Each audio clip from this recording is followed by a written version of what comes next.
Good morning students, मैं दिलीप नायक व्यास वैभव online classes में आपका हार्दिक स्वागत और अभिनंदन। बच्चों, कल हमने कक्षा 10 सामाजिक विषय का अध्याय 6 का महत्वपूर्ण टॉपिक क्या था, उच्चतम न्यायालय का संगठन के बारे में पढ़ा था। उच्चतम न्यायालय का संगठन किस प्रकार से होता है, उसके प्रमुख अंग कौन कौन से, उनकी प्रमुख शाखाएं कौन सी है। आज उसी कड़ी को आगे जोड़ते आज हम करेंगे उच्चतम न्यायालय की शक्तियां, सुप्रीम कोर्ट के पावर। उच्चतम न्यायालय की शक्ति, संविधान द्वारा उच्चतम न्यायालय को विशिष्ट प्रकार की शक्तियां प्रदान की गई है, जिसके कारण उच्चतम न्यायालय बहुत पावरफुल हो जाता है।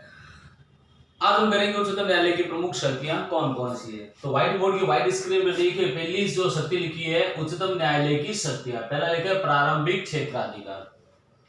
प्रारंभिक क्षेत्राधिकार से तात्पर्य होता है उच्चतम न्यायालय की ये वह शक्ति है जिसके माध्यम से हम ये कह सकते हैं ऐसे मामले जिनकी सुनवाई केवल उच्चतम न्यायालय में ही संभव हो सकती है, इसके अलावा अन्य न्यायालय में इसकी सुनवाई संभव नहीं हो सकती, इसलिए इसे क्या कहते हैं, प्रारंभिक क्षेत्राधिकार। ऐसे मामले जिनकी सुनवाई केवल उच्चतम न्यायालय में ही संभव हो सकती है, अन्य किसी न्यायालय में, अधीनस्थ न्यायालय में इनकी सुनवाई, इन मामलों की सुनवाई संभव नहीं हो सकती, इसलिए ऐसी जो शक्तियां हैं वो प्रारंभिक क्षेत्राधिकार कहलाती है। प्रारंभिक क्षेत्राधिकार में कौन कौन शक्तियां हैं, जैसे दो राज्यों के मध्य आपस का विवाद है, या दो से अधिक राज्यों के मध्य आपस का विवाद है, या केंद्र सरकार प्लस राज्य सरकार का आपस का कोई विवाद है, तो ऐसे मामलों की सुनवाई केवल और केवल कहां पर भी उच्चतम न्यायालय में ही संभव हो सकती है। समझ में आ गई बात।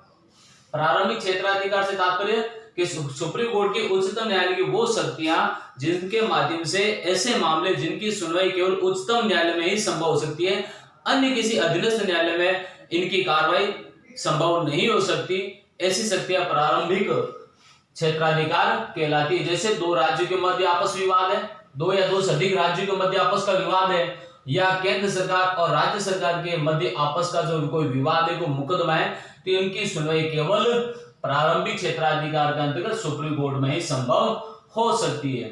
अगला पॉइंट है प्रारंभिक एकमेव क्षेत्राधिकार। प्रारंभिक एकमेव क्षेत्राधिकार से तात्पर्य होता है जब मूल अधिकारों का हनन होता है, तो ऐसी कंडीशन में, ऐसे हालात में वह व्यक्ति या भारत का नागरिक उच्चतम न्यायालय में या उच्च न्यायालय में कहीं पर भी मूल अधिकारों के हनन के विरुद्ध वह अपनी अपील कर सकता है। वह उच्चतम न्यायालय में भी अपील कर सकता है और उच्च न्यायालय में भी अपील कर सकता है, हाई कोर्ट में भी कर सकता है और सुप्रीम कोर्ट में भी कर सकता है। तो उच्चतम न्यायालय भी यह आज्ञा देता है यदि किसी भारतीय नागरिक का मूल अधिकारों का हनन हुआ है तो उसकी सुनवाई उच्चतम न्यायालय में भी संभव हो सकती है। इसे प्रारंभिक एकमेव क्षेत्राधिकार कहते हैं। अगला है अपीलीय क्षेत्राधिकार। अपीलीय क्षेत्राधिकार से तात्पर्य यह होता है उच्चतम न्यायालय भारत में न्याय प्रदान करने की अंतिम संस्था है। अंतिम अपीलीय क्षेत्राधिकार, अंतिम अपील है। यहाँ उच्चतम न्यायालय में राज्यों के हाई कोर्ट, राज्यों के उच्च न्यायालय या अधीनस्थ न्यायालयों के विरुद्ध मामलों की सुनवाई करने की आज्ञा स्वयं सुप्रीम कोर्ट देती, उच्चतम न्यायालय देता है। और इस कानून के अंतर्गत कौन कौन से मामलों की सुनवाई उच्चतम न्यायालय में हो सकती है। पहला है संवैधानिक। संवैधानिक से तात्पर्य क्या होता है, इसका आर्टिकल है 132। इसके अंतर्गत हम ये कह सकते हैं यदि उच्च न्यायालय, यदि कोई भी हाईकोर्ट यह प्रमाणित कर दे कि हाईकोर्ट में चल रहा कोई भी मुकदमा, उच्च न्यायालय में चल रहा कोई भी मुकदमा वह उनके दायरे से बाहर है, वह उच्चतम न्यायालय के क्षेत्राधिकार में आता है, तो ऐसे मामले हाई कोर्ट उच्चतम न्यायालय में भेज देती है। ये संवैधानिक अधिकार है उनका, ये आर्टिकल 132। दूसरा है दीवानी मामलों की सुनवाई। दीवानी मामलों के जो अपीलीय क्षेत्राधिकार है उसके अंतर्गत क्या है कि यदि किसी भी मुकदमे की जो तय राशि वो 20,000 रुपए से ज्यादा है, तभी उसकी सुनवाई उच्चतम न्यायालय में संभव हो सकती थी। किंतु वर्तमान में 1973 में 20वां संविधान संशोधन और अनुच्छेद 133 के माध्यम से यह व्यवस्था बंद कर दी गई। अर्थात अब 20,000 रुपए की जो फाउंडेशन है कि 20,000 रुपए से अधिक का कोई यदि कोई मामला है, दीवानी मामला है, उसकी सुनवाई ही उच्चतम न्यायालय में होगी, ऐसा अब नहीं है। अब 1973 का 20 संविधान संशोधन अनुच्छेद 133 के माध्यम से अब चाहे कोई भी राशि का दीवानी प्रकार का मामला हो, उसकी सुनवाई उच्चतम न्यायालय में संभव हो सकती है। अगला है फौजदारी अपीलीय क्षेत्राधिकार।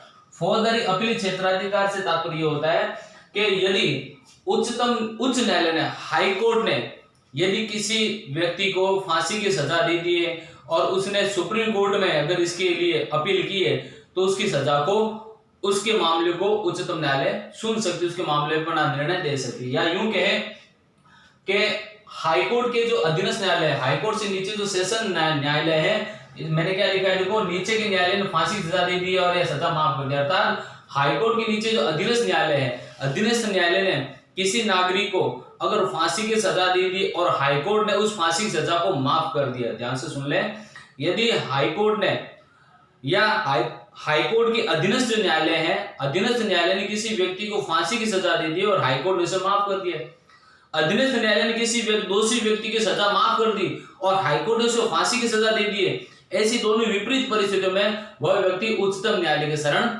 ले सकता है। दोबारा समझा देता हूं कि अधीनस्थ न्यायालय ने किसी व्यक्ति को दोष मुक्त कर दिया है और हाईकोर्ट ने उसे फांसी दे दी है।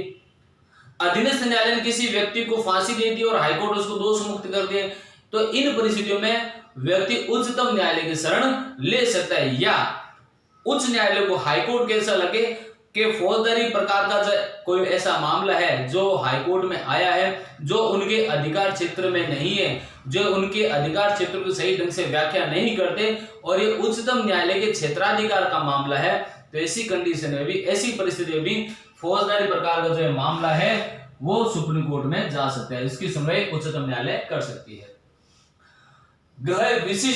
विशिष्ट अपीलीय क्षेत्राधिकार। विशिष्ट अपीलीय क्षेत्राधिकार से तात्पर्य यह होता है कि उच्चतम न्यायालय यह कहता है, आर्टिकल 135 अनुच्छेद 135 के माध्यम से यह कहा गया है कि केवल सैनिक न्यायालय को छोड़ करके भारत के अन्य अधीनस्थ न्यायालयों के समस्त प्रकार के मुकदमों की सुनवाई उच्चतम न्यायालय में हो सकती, चाहे हाईकोर्ट है, चाहे भारत के सभी राज्यों का हाईकोर्ट है या उससे अधीनस्थ जो न्यायालय है, उन सभी न्यायालयों के विरुद्ध उच्चतम न्यायालय में अपील की जा सकती है।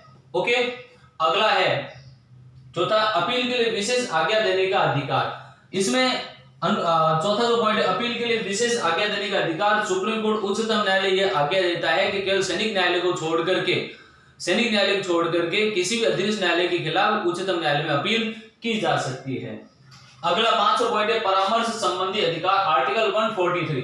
परामर्श संबंधी अधिकार अनुच्छेद 143 के अंतर्गत भारत का राष्ट्रपति उच्चतम न्यायालय के न्यायाधीशों से परामर्श ले सकता है और उच्चतम न्यायालय के न्यायाधीश भारत के राष्ट्रपति से परामर्श ले सकता है। दोबारा सुन ले, भारत का राष्ट्रपति उच्चतम न्यायालय के न्यायाधीश से विधि से संबंधित या किसी विधेयक के संबंध में वह उच्चतम न्यायालय के न्यायाधीश से परामर्श ले सकता है और उच्चतम न्यायालय का न्यायाधीश राष्ट्रपति से भी परामर्श ले सकता है। लेकिन विशेष बात यह है आर्टिकल 143 में कि न्यायाधीश परामर्श लेने के लिए बाध्य भी नहीं है और परामर्श जो दी गई उसे मानने के लिए भी बाध्य नहीं है। उच्चतम न्यायालय के न्यायाधीश परामर्श देने के लिए भी बाध्य नहीं है और परामर्श मानने के लिए भी बाध्य नहीं है। दोनों ही कंडीशन में राष्ट्रपति और उच्चतम न्यायालय दोनों के विवेक पर निर्भर करता है परामर्श दे या न दे, दी गई परामर्श को माने या ना माने, ये परामर्श संबंधी सुप्रीम कोर्ट की शक्ति है। ये 5 पॉइंट मैंने अभी करे, आप इसे फटाफट स्क्रीनशॉट ले सकते हैं, फिर आगे चलते हैं स्टूडेंट्स। अब हम छठा पॉइंट कर रहे हैं अभिलेख न्यायालय। अभिलेख न्यायालय में अनुच्छेद 129 ये कहता है कि उच्चतम न्यायालय द्वारा दिया गया कोई भी निर्णय, कोई भी फैसला वह भारत के संपूर्ण न्यायालयों में अभिलेख के रूप में कार्य करेगा। अर्थात सुप्रीम कोर्ट ने जो भी निर्णय, जो फैसला दिया है वो अधीनस्थ न्यायालयों के लिए अभिलेख रूप में या डाटा के रूप में कार्य करेगा। उनके प्रामाणिकता पर किसी प्रकार से संदेह नहीं किया जा सकता।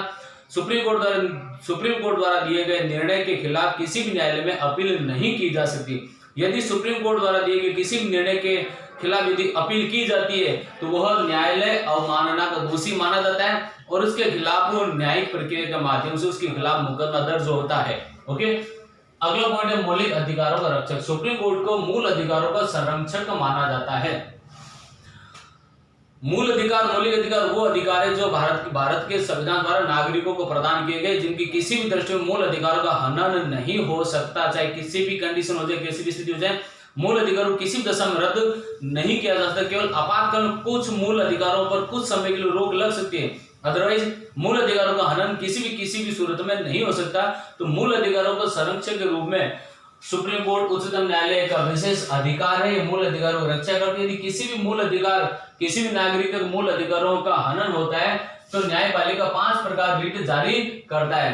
5 प्रकार रीट कौन कौन जारी करता है? बंदी प्रत्यक्षीकरण है, परमादेश है, अधिकार पर्चा है, उत्प्रेषण है, ठीक है। ये 5 प्रकार रीट जारी करता है। इस प्रकार हम कह सकते हैं सुप्रीम कोर्ट से उच्चतम न्यायालय मूल अधिकारों का रक्षक है। न्यायिक पुनर्विलोकन कह सकते हैं या न्यायिक पुनरावलोकन भी कह सकते हैं। आर्टिकल 131, 132 के द्वारा हम ये कह सकते हैं कि राज्यों की व्यवस्थापिका द्वारा बनाया गया ऐसे कानून जिन पर उच्चतम न्यायालय न्यायिक पुनरावलोकन के माध्यम से उन कानूनों की जांच कर सकते हैं। या यूं कहें, राज्यों की व्यवस्थापिका 131, 132 के माध्यम से उच्चतम न्यायालय के अधिकार प्राप्त है। राज्यों की व्यवस्थापिका द्वारा यदि कोई ऐसा कानून वहां की संसद, वहां के पार्लियामेंट या विधानमंडल द्वारा, विधानसभा द्वारा ऐसा कोई कानून या नियम बनाया गया है जो संविधान की सही ढंग से व्याख्या नहीं करता, तो उच्चतम न्यायालय का अधिकार है अनुच्छेद 131, 132 के माध्यम से कि वहां न्यायिक पुनरावलोकन या पुनर्विलोकन करें। यही बात केंद्र सरकार पर निर्भर करती है। यदि केंद्र की व्यवस्थापिका लोकसभा और राज्यसभा ऐसा कोई कानून या विधेयक पारित हुआ है, यदि किसी दल को बहुमत प्राप्त है और बहुमत के आधार पर उन्होंने लोकसभा से, राज्यसभा से कोई विधेयक पारित करवाया और जो कानून बनाया है जो संविधान के सही ढंग से व्याख्या नहीं करता, तो व्यवस्थापिका द्वारा पारित किए गए ऐसा कानून को उच्चतम न्यायालय अवैध घोषित कर सकता है। इसे न्यायिक पुनरावलोकन, न्यायिक पुनर्विलोकन कहते हैं। स्टूडेंट्स, आज हमने सुप्रीम कोर्ट की शक्तियां की है, उच्चतम न्यायालय की पावर्स के शक्तियां की है। ये टॉपिक बहुत इंपॉर्टेंट है कॉम्पिटिटिव एग्जाम के लिए भी और 10th के एग्जाम के लिए। तो आप स्टूडेंट इस टॉपिक को बहुत ढंग से पढ़ें, इसको समझो, पूरा वीडियो देखें और पूरा वीडियो देखने के पश्चात ये सर करके कमेंट्स जरूर करें। Best of luck, thank you. आप इसका स्क्रीनशॉट ले सकते हैं